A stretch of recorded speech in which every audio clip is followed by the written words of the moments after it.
Hey team, and welcome to another Film Friend Fridays. We are here with Kyle Openshaw, framed by 35, and he is an awesome film photographer living in Flagstaff, Arizona. His photos have such a unique feel and a unique way that he lays it out, and today we're going to talk with him and how he organizes that and get to know him a little bit more and celebrate Film Friend Fridays. Before we get started with the interview, if you've been liking Film Friend Fridays, go ahead and like and subscribe to the YouTube channel and hit the little bell and you'll get notifications on all of our Film Friend Fridays and my other posts throughout the week. Let's call them up.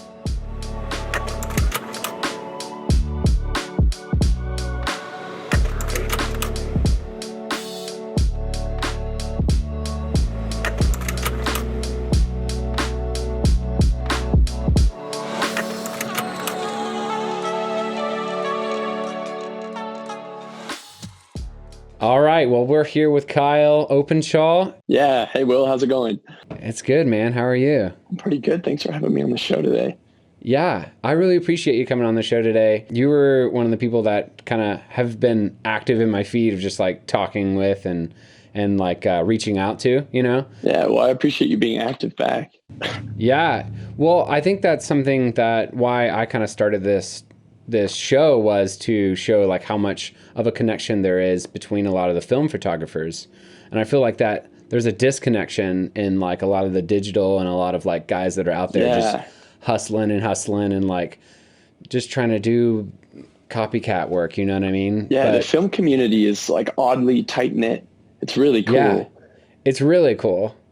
And there's so much good support. Like I feel like when someone picks up a film camera, their questions are answered. Like people are like, of course, yeah, let me help you with that. I've never had an issue finding the answer to a question. One of the cool things was I had this this Kodak Retina, old school military camera. Okay. And I posted that I got it and on like a Retina forum, and tons of people like came and said like, this is from this era, it was made at this time, and it's like a US military grade one. And I was like, this is the coolest thing ever. That's awesome. So cool. I haven't even heard of that. Yeah, it's a cool little camera. You should definitely check it out. Let's get started. Like, tell me about yourself, where you're from, who you are, and like what like drives you on Instagram, like what drives you with film photography. Sweet. Well, my name is Kyle Openshaw. I'm from Flagstaff, Arizona, like the cold part of AZ where it actually snows. Yeah. But I'm a student at U of A, so like the heat, the dirty tea in Tucson. Nice. I'm a film student down there, although that's cool. Just kind of what I happen to be majoring in. I don't really know if that's the route I want to take. Yeah. I'm not really sure, although I tend to walk around a lot with a camera and I get a lot of questions like, hey, what do you like? Why are you taking a picture of my car in my yard? And my default kind of answer is, I'm looking to be a director of photography and I'm going to film school and it's a student project, which none of that's really true. But I think the more I tell that lie, the more it kind of becomes a truth, the more that's kind of what I'm working towards. But yeah, I'm not too sure. Well, you speak that into yourself and, and you keep working on the angles and the compositions and you can become what you want to be, you know? Yeah. No, that's super encouraging for sure. Well, you definitely have like an eye for those kind of angles. When I was looking like through your stuff, like some of the shots were so unique. Definitely your car stuff is really cool. I feel like film and old cars just go hand in hand. Yeah, I saw a meme about that the other day. This one back where you are these two girlfriends of yours? It was kind of like a model shot. They had their necks together.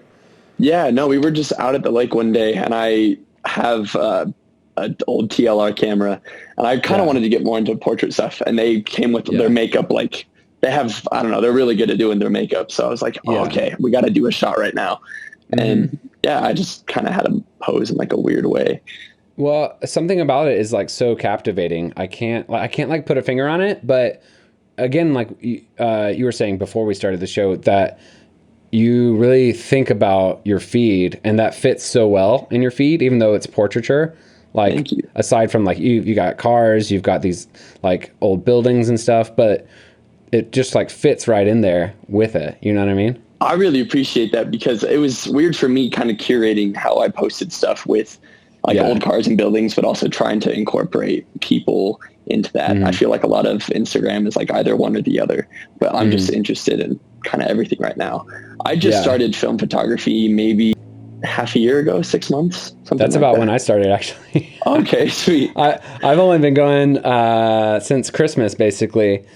And I've been a photographer for about 3 years now, but I switched to just goofing off with film and kind of dove like crazy hard into it. Christmas is exactly when I started too. Nice. So what got you into it? Why'd you start around Christmas? A friend of mine, we went out to the Sierras, because I'm in California, and we went out to this little camp out there, and he had a film camera, and I had been goofing around with a Holga a little bit, and which is a piece of junk, but yeah, those things are fun though. Yeah, it's fun to get that piece of junk vibe. I don't know. And then, so he was using it, and then I just decided it would be cool to pick one up. And then I started scrolling Instagram, trying to figure out inspiration and stuff. And then I got my first roll back. And actually, those were the Big Sur pictures I posted this week. I went back to my first roll, and I was like, when I got those back, I was just like, this film's awesome. I know the feeling. Yeah. So what got you into film? I had an old film camera laying around. My aunt gave me one. I think I didn't touch it for like 2 years. And then I saw I think it was some YouTube video with Willem Verbeek, if that's how you say his name. And I was like, oh, I got a 35 millimeter camera. I'll go take some photos. I set the roll off, and when I got it back, I was like, oh, this is it. Definitely. I dove in hard. I watched his videos for sure. And then just happenstance, my buddy actually had an RZ 6.7. And so I was like, dude, you got to bring it. And he brought it out to a Joshua Tree shoot that we were just goofing around at.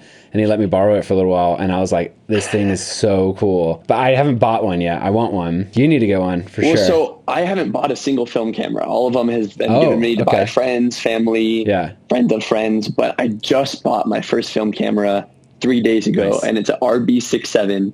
And I'm so excited for it to come in. I can't wait to start shooting on it. Big analog one. Yeah. Those things are massive. They're like 6 pounds. Yeah. Well, they're heavier than the RZs, because I think they're like all metal construction. And then from what I've heard is they're not battery operated. So you can... it's all mechanical. That's pretty cool. Yeah. But that just means you have to be just like that much more intentional with every time you go out to shoot. So what is it that you like most about film photography? Is that the intentionality, or? I don't know. I think it's that too.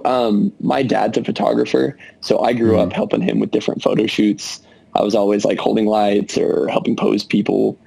But I was never into photography until film. And I think it was because I only had those 36 shots. So I had to be super intentional with how I framed things, how I exposed it. And I think that slowing down is what really made me like film photography. And especially with medium format. I only got like 12 shots. Yeah, the 12 shots, or even lower, the 6.7s have 10 shots. Yeah, 10.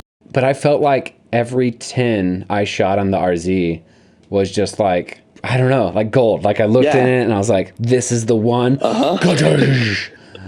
Every time you click that shutter, it's such a cool feeling. It's such a different feeling. I mean, 35 is cool. It's still as slow, but like just like the medium format, you're just like, this is a huge thing, you know? Ever since I started, I got this old Mamiya camera, and ever since I started shooting medium format, it's just different. I never want to pick up 35 anymore. I'm always like, go get some medium format film. Yeah, expensive though. It is expensive. I feel like that's all I want to shoot though. Like that's my Mamiya 645 gets 15 shots, but like 15 is what I want. You know, when I go do a shoot, I think I'm done after 15. Like I've gotten my 15 good ones. And sometimes I'll load a second roll up and I'll be like, all right, well, I'm going to get a lot of shots. And then I shoot like one off that roll and I regret loading up a second roll. Yeah. So you want to pursue DPing, yeah? Well, I don't know. That's just kind of what I told people as an excuse. Okay. I have no clue what I want to do. I've changed my major a couple times, but I've always kind of stuck with the film direction. Okay. So movie film though, yeah? Yeah. So no clue, but you want to be in the film industry for sure. I don't even know about that. I think I thought about majoring in like computer science. I am absolutely clueless to what I want to do later in life. I kind of didn't want to go straight into college. But if I had taken a gap year, I would have lost my scholarship. So I kind of felt forced to go to school, which sucked because, I don't know, the whole first year I felt like I was just wasting money taking classes that I may not have been needing to take. But yeah, as I go, I'm slowly starting to like film more and more. That's super, super interesting for sure. Like, I feel like that's how college is. Like, I did 4 years that turned into 6 years because my middle years, I was just like, I don't know what I'm doing. And then I tried to drop out, and I was like, I'm going to join a band. I'm going to work at a coffee shop. And Love it. What'd you end up majoring in? I'm a music therapist. Music therapist? Yeah. I work at a mental hospital here in California. Okay. That sounds super interesting. Yeah, it is interesting. Yeah. So it's like using music and therapeutic practices and kind of combining those. And through music, we can help with different like illnesses and help their stress levels and all sorts of stuff like that. Super like cool. Songwriting, and yeah, it's really cool. Do you get any inspiration from music for photography? I feel like those two kind of go hand in hand, oddly enough. Yeah. Even though they're like two different senses.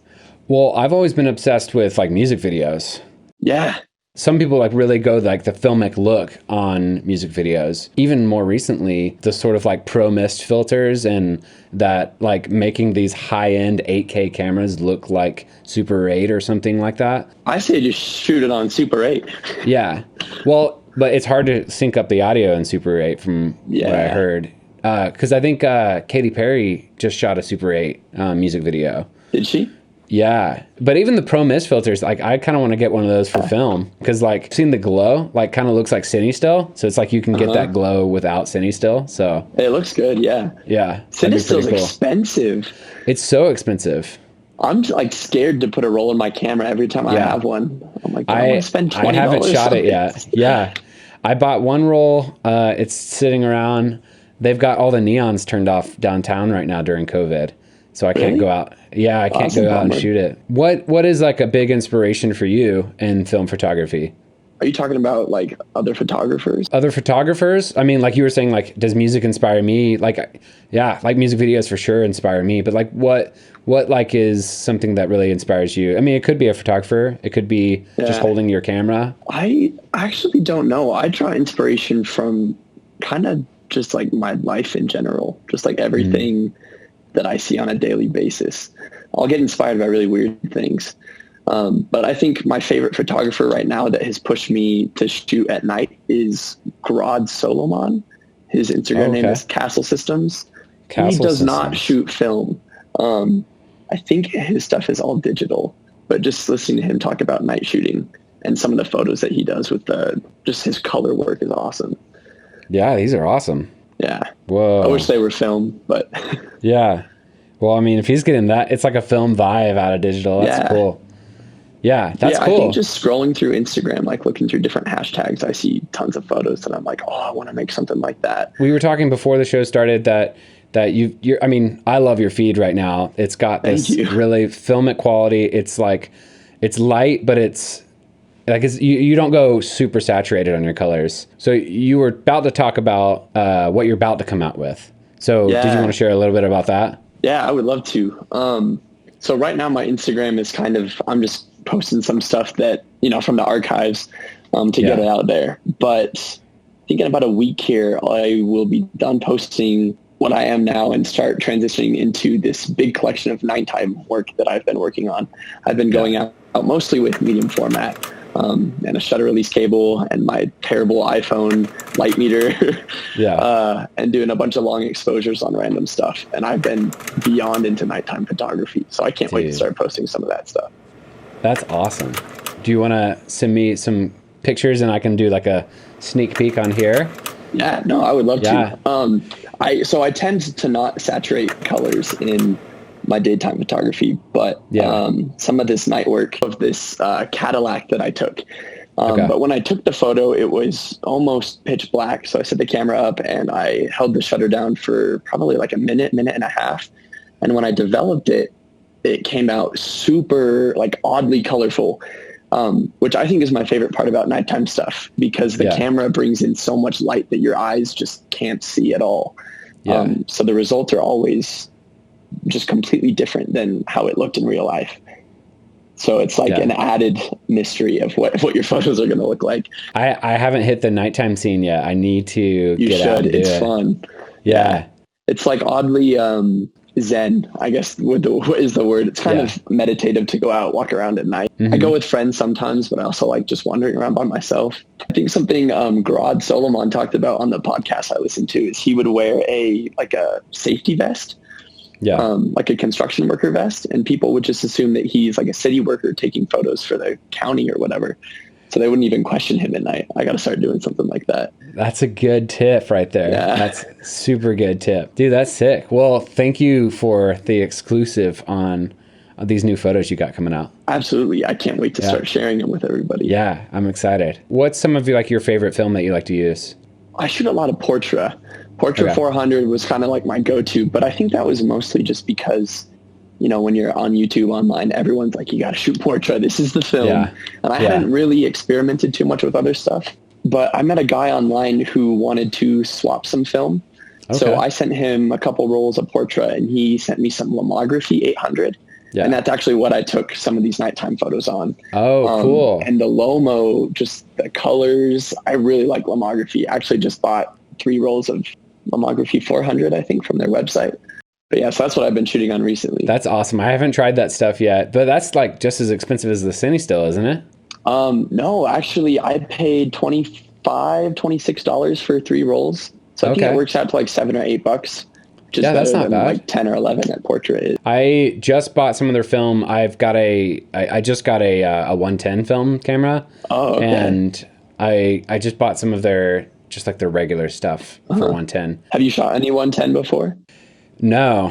Cool. I just got this camera. Yeah, I should like the tiniest little frames. I've seen it. I've never used it though.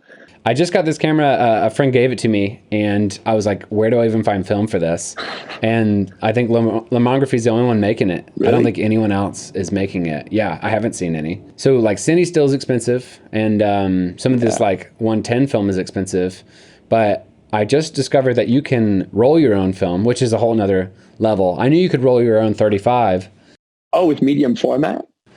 Yeah, you can roll your own medium format. No way. So you take IMAX film, the 70 millimeter IMAX film, and you can trim it down to, I think it's like 61 millimeters. And you save your backing paper, and you have to roll it in the dark. But I read this like awesome article on emulsion.com or something like that. Or Emulsive. Yeah. What is that website? Yeah. I'm not sure. It was awesome. But you can also trim it down even further and roll it into the 110 canisters. I might have to try that. I've been looking for ways to save money. Yeah. Well, it's apparently it's really time consuming, but and I can't really find good rolls of color negative like bulk film except for the movie film. Okay. So you can find bulk movie film. It's Kodak like 500D or something like that, or no, 250D. Can you develop it in 41 chemicals? Yes. What happened is the Cine still removes the rimjet layer, so that's still on it. So you have to use a bicarbonate process right before you start. Do you develop at home? Yeah, I do. So it sounds like it's all it is a sodium bicarbonate, and you like just mix that in like right before you start. You dump it, and then you do your normal process, and then the last process where you're light sensitive now, you can bring it out. You can run it under water with like a gloved hand. You can like slowly rub it off if it's still on there. Okay. It seems like it works. That does sound time consuming though. Well, it's like another step, another 2 steps, I guess. But the guys' photos that do it, like they seem so cool. Now's the part of the show where we dissect one of your photos and talk behind the scenes, what camera you used, and dive in deep on it. Yeah. Do you want to pick the photo? Yeah, that's what my last interviewer said to me. And do it. And I will try my absolute best to remember where and what it was taken with. Okay, I won't go back too far. Dude, you're like, where are you finding these abandoned places? It's so cool. Oh, I love doing that. They're everywhere. I make the drive from Flagstaff to Tucson a lot because I'm from Flagstaff and I go back to U of A, come visit family. And just like along the highway, there's abandoned buildings, random stuff all over the place. Or especially during like COVID, there's not been much to do. I think photography is the only thing that has kept me sane during this lockdown.